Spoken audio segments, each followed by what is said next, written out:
to Dominik.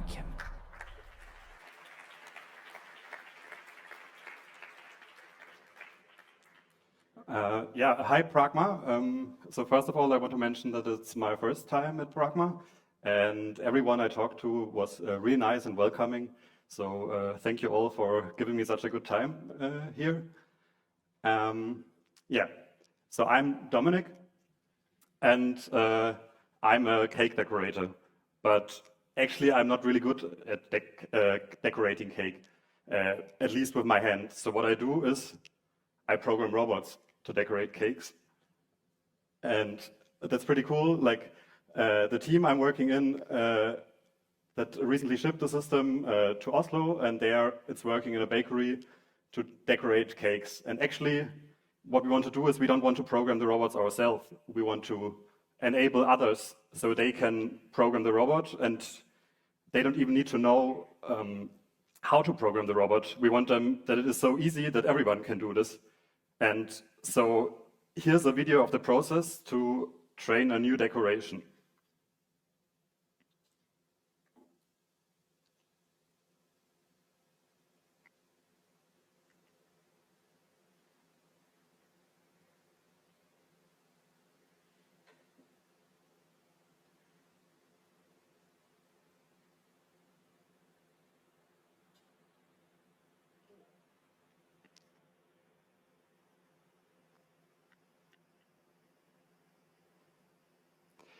Yeah, so first we use motion tracking to capture all the hand movement the cake decoration expert is doing, so we can repeat everything they do.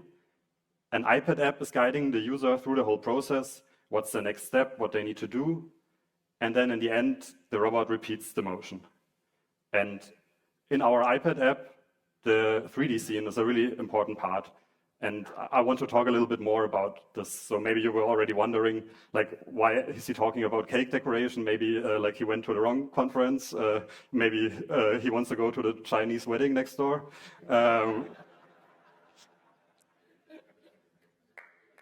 Yeah.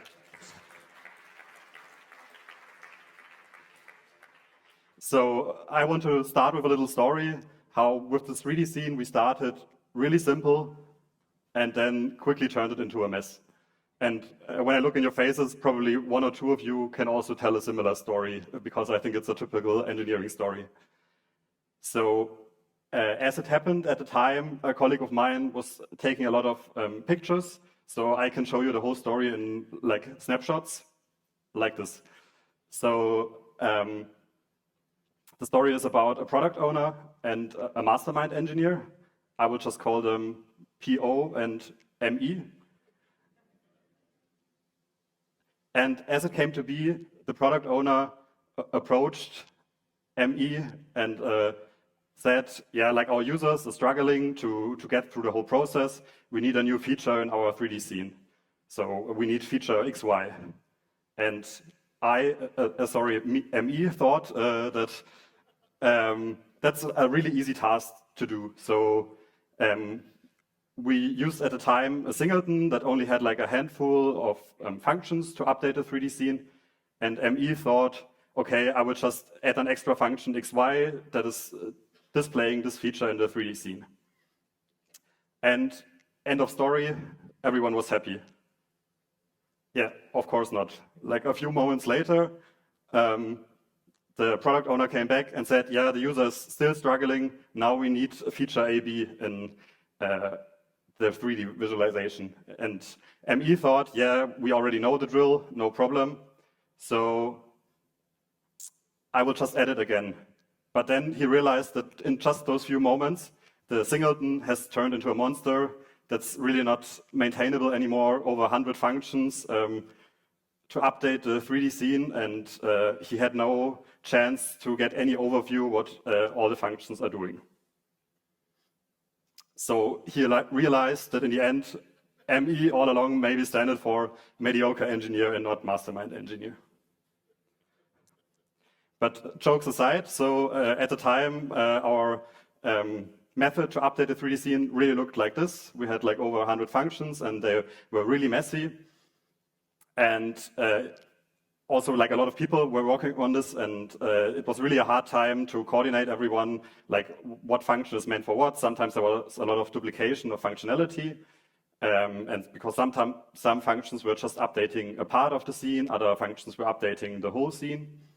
And we also noticed that more and more bugs occurred, especially a lot of race conditions, because it often happened that like one function from one part of the app was calling, for example, update a robot, but there was nothing to update yet, just that moments later, some other part of the application was making the initial setup call of the robot. And what really bugged me the most is there was no real consistency from what part of the app the 3D scene is updated. So sometimes it was done directly from SwiftUI, like in an action of a button or on a pier. Sometimes there was a wild mixture of doing it in a view model or also doing some part in the view. And this, this caused, like really, it felt like it does not really fit in with SwiftUI. That, it feels like it feels really out of place there. That you're updating also the visualization, like you do in SwiftUI, but it feels like you're using a whole different system. And I thought a lot about it. Why is it that way? And I came to the conclusion that it must be like imperative versus declarative. That like how we use the 3D scene has a lot of similarities to how your iKit works, that you need to call functions or set properties in the right order to get this scene in the right state you want to have it in, where on the other hand, SwiftUI is from a declarative nature, where you have one central state, and then you derive from the state how the view should look like. And for me, it kind of felt like a mix and matching your iKit and SwiftUI code in the same file, which really did not feel that nice. Like, don't get me wrong, I think there's like great operability between your iKit and SwiftUI, but normally you don't want to have this in the same file. And so I started thinking about how could a 3D scene look like that feels more native in SwiftUI. And so I thought maybe I try to make it also more declarative. So to define one central state for the whole 3D scene, and then a function can detect every time the state changes and then make from the state the updates to the 3D scene. And so in use, it then looked like something like this. So you initialize the state with different objects that represent here different robots, and then you pass it to a view, and then this view is displayed. And when we check now with the problems we encountered before, I was already happy with some parts of it. So from the consistency part, I was happy it was all in one place to update the 3D scene. You can use the same methods to pass data through the app as in SwiftUI. Also, the race conditions got way better because there's one clear state, what should be displayed. And of course, the function that is checking how the state changes and updating the 3D scene, this needs to be implemented right. You can still have problems there, but I think it's just in one place where you need to do it right. And when you use it, then it's way easier. But I was still not totally happy on the mesh part, and I show you what I mean. For example, if you want to pass in an array, and of course, you can use like filter and map to change, for example, the data you get from a server to the data you want to display in your view. But this does not feel exactly like in SwiftUI. And also, when you, for example, have an if condition that you can't also inline this if condition, and it's also not possible, for example, if the if condition you want to switch between the robot on one hand and the other thing should be some conveyor. It always needs to be of the same type robot information here. And the problem that bugged me the most in this case is that all the things need to be in the right order. For example, here, if you want to pass additional files to the robots to the scene, then robots in the initializer come first, and then the compiler explains. And this also did not feel a lot like SwiftUI. So you're probably already mumbling, like some of you, Swift has a solution for that, and it's called rleBuilder. And you're totally right. That's how SwiftUI is built, and that's also something we can use here. But I always then struggle with, is my problem actually worthy? And I think of Dave, who's writing the iOS Weekly newsletter, and he from time to time writes that not every problem needs to be solved with a result builder. And I can relate to this, like similar behavior bugged me before, or bit me before, that, for example, when the property wrappers were added to Swift, I immediately went out and developed everything with property wrappers, just to notice a little bit later that in some parts it was really bad for testability and not everything should be implemented with property wrappers. So I was struggling if it's really right to use result builder here, but then I still tried it out. And I was immediately happy with the results. So if you see here, in the interactive 3D view, you just pass in your robot 3D object, and then it gets displayed. And when we look how this integrates with SwiftUI now, for me, it feels like you can't even really detect the border, where like from the 2D, where we add the button, it switches to the 3D, where we control, in this case, for example, the button switches between which robot is displayed. And also, if we want to display multiple robots, we can just add them here. It's really easy. I think this kind of looks like from Greek mythology, like Hydra, where, how's he called? Forgot his name, but he needs to like cut a head of the Hydra. Yeah. And also, if else works inline exactly like SwiftUI. We can even say that in the if case we want to display a robot, and in the else case we want to display a cake. And also loops are working. That, for example, we had the same thing before with the map and the filter, and this feels more like I would also do it in SwiftUI with for each. So it's really similar. So let's take a look under the hood how this is implemented. So first, to get this result, I defined a protocol, element 3D, and everything that we want to display needs to implement this protocol. So in this case, the robot 3D just has a type and has the joint angles of the arm, how it is rotated.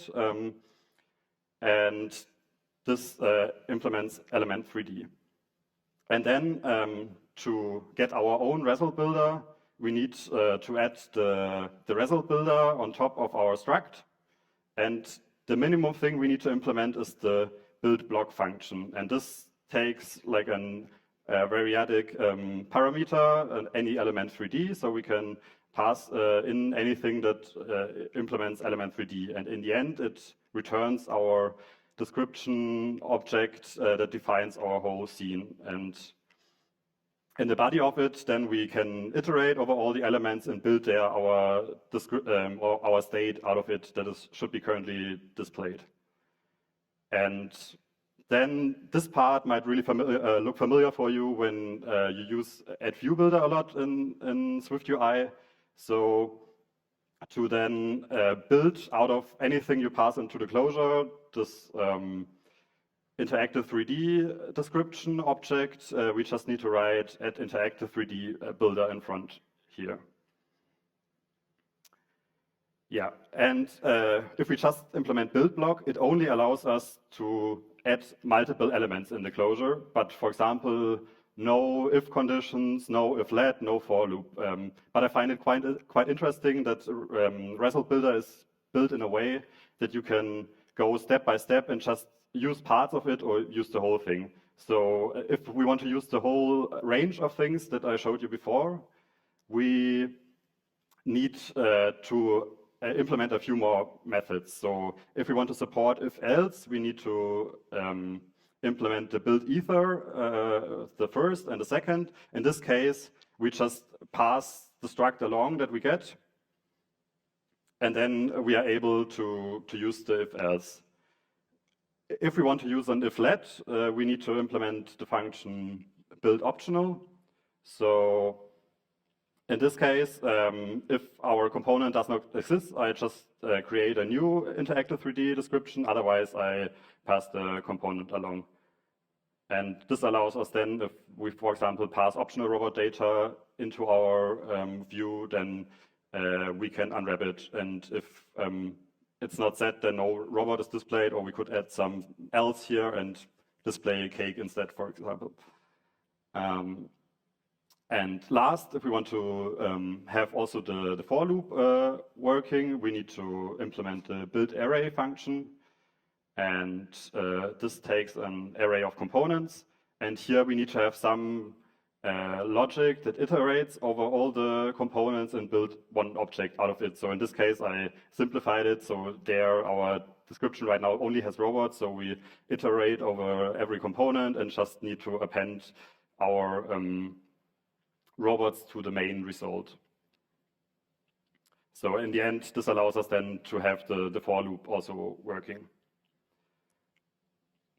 Okay, but we started with this 3D scene here, and as you maybe noticed, I sugar-coated you here quite well, oversimplified everything, but I think like you can also handle the real deal. So this is how the whole scene looks like that is displayed here. So on top, the robot is displayed, and then we also add a few other things. We can also control the camera with it. And I want to point out two things that make it feel more native with SwiftUI as well. Is at first that you can also use some kind of concept of view modifiers. Here, for example, a lot of elements, no matter if it's just some 3D file you import or some robot, all of them can be placed somewhere in the scene. So what I did, here you have another example where the two robots are offsetted to each other, and to get this, I defined a protocol, positionable 3D, and this in the end needs to have you need to implement an offset function, and this sets the position of the element. And what's really important here, as we are using a struct, is that we don't update our element, but we change it, and then we need to return the element back. I think this part especially helped me to understand way better how SwiftUI is actually working, because I did not really was thinking a lot about it, how view modifiers actually work behind the curtain. And then another thing that also makes it feel right at home with SwiftUI is that you can also have additional closures, for example, at the robot, if you want to attach something at the front of the robot, like in this cake decoration case, we have like some chocolate nozzle that is extruding the chocolate. And here you can just put into the closure another element. And yeah, here's like a shorter example. Here you can see the chocolate nozzle on the front of the robot. And to get this to work, you basically just need to add another closure, and this also needs to use the add interactive 3D builder, rleBuilder. When you add this, then it again builds automatically this interactive 3D description. And then basically you just need to make sure when combining all the structs together to have your final state of the scene to also include this. Yeah, good. So we need to add this here in front. So to summarize it all a bit, so in the beginning, we started with imperative calls that were really messy, and it was really hard to have an overview of it. Then we moved to declarative structs that already made some parts of it better, and then at the end we ended with rleBuilder. And this whole journey, I really learned a lot while going this way. And what I also really enjoyed is I learned a lot about what I just mentioned, that how SwiftUI, the inner workings of SwiftUI are working. That's what I really enjoyed. Yeah, so thank you all. If you want to reach out to me, you can find me via email, on LinkedIn, or on Mastodon. And I'm really happy to answer any question you have.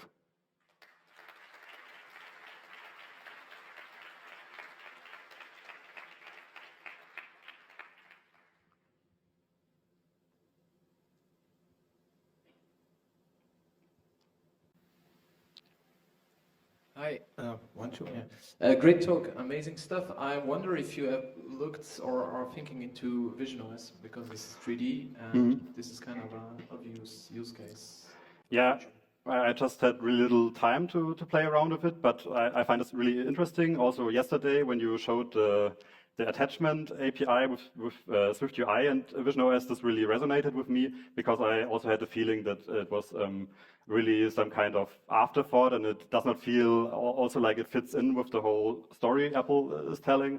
So I also wonder if there can be something improved how you structure your reality kit scene with rleBuilder. I think the whole thing should also work. Like we also have, in this case, right now, it's scene kit underneath, but we also have like the same thing running with Unity underneath. So the whole concept does not really rely on with what you actually render your 3D scene below. So I'm quite confident this should also work with Reality Kit. Quick question on top of that: why do you have like a scene kit and a Unity version? Why do you have two versions?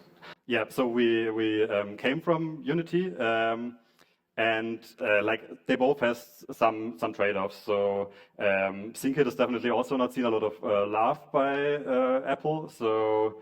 But Unity does not really want to be integrated as a sub-view into an app. So there you need to fight the system a lot. And also from performance-wise, we had quite some issues.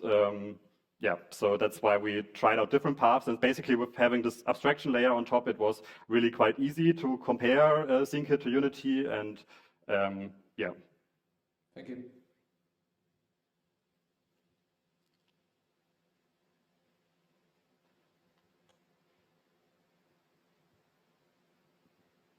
We have a question down here. Can I go? About this Unity thing, have you ever considered also Unreal Engine as a possible alternative? And how it's compared about integrating it in an existing native app, if you know about anything? Yeah, so basically, if you have like somewhere some functions that update your scene, you can use the same approach. Basically, all I showed you is like some kind of state abstraction layer on top of any 3D visualization you use. And you can always go in, implement a function that checks what part of the state changed and then calls the right methods to update the 3D scene. So I think this approach is should work with any kind of 3D visualization.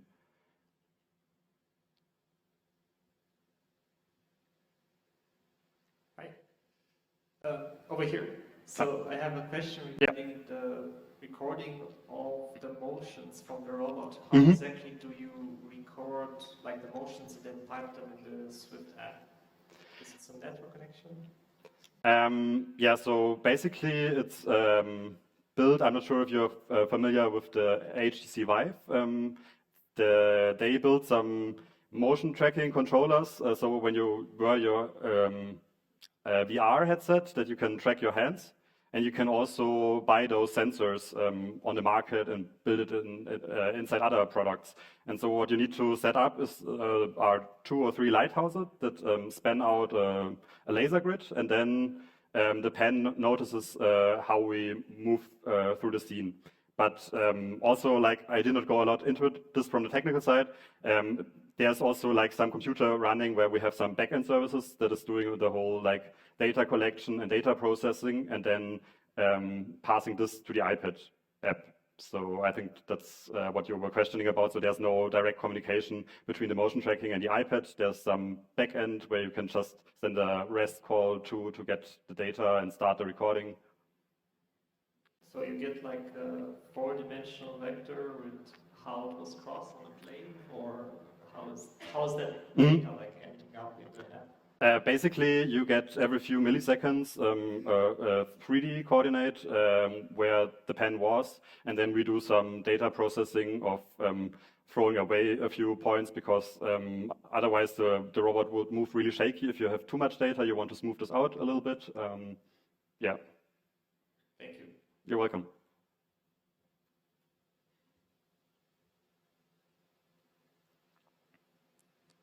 No more questions? Does not look like it. Thank you very much, Dominik.